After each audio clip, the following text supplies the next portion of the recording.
Murabaha maliyyələşdirməsində gecikmiş ödəniş zamanı borcun məbləği artırıla bilməz. Bu, faizli kreditlərdən fərqlidir. Qiymət müəyyən edildikdən sonra heç bir hal. Bu məhdudiyyət bəzən qəsdən ödənişləri gecikdirən vicdansız müştərilər tərəfindən sui-istifadə olunur. Bütün bankların İslam prinsipləri ilə işlədiyi ölkələrdə hökumət default edənləri maliyyə xidmətlərindən məhrum edə bilər.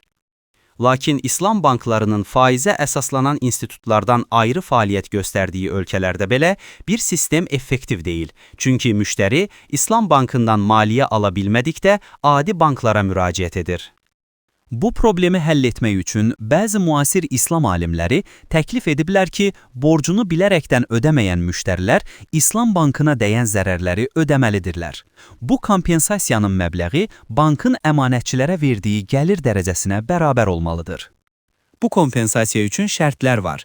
Ən azı 1 aylıq güzəşt müddəti verilməli, müştərinin qəsdən gecikdirməsi sübut edilməli və bankın default müddətində mənfəət əldə etməsi lazımdır.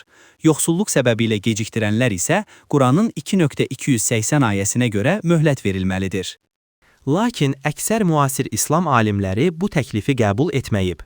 Borcun üzərinə tutulan əlavə məbləğ sələmdir və cahiliyyə dövründəki ya ödə, ya borcun artsın təcrübəsinə bənzəyir.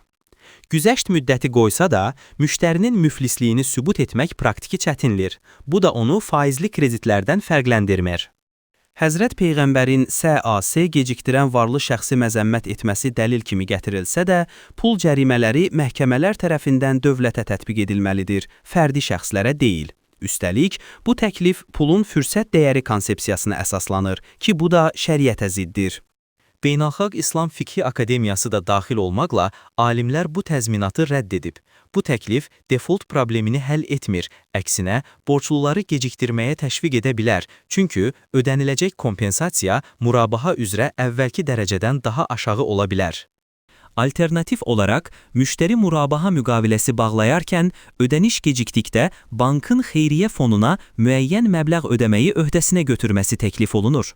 Bu məbləğin heç bir hissəsi bankın gəlirini təşkil etməməlidir. Bu təklif maliki alimlərinin qaydasına əsaslanır, borclu öhdəliklərini yerinə yetirmədikdə, xeyriyyə məqsədi ilə ianə etməyi öhdəsinə götürə bilər.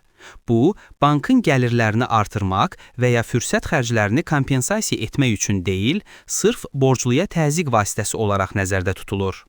Cərimənin məbləği illik faiz əsasında müəyyən edilə bilər və default edənlər üçün real maneə ola bilər. Cərimə öhdəliyi müştərinin könüllü vədidir və müqavilədə bankın saxladığı xeyriyyə hesabına və ya fonduna vəsait köçürməyi öhdəsinə götürür kimi qeyd edilməlidir. Müştəri xeyriyyə ianəsinin istiqamətini özü seçə bilər, lakin ödənişin həyata keçməsini təmin etmək üçün bank tərəfindən saxlanılan xeyriyyə hesabı göstərilə bilər. Bu təklif bu günə qədər bir çox İslam maliyyə institutlarında uğurla həyata keçirilir.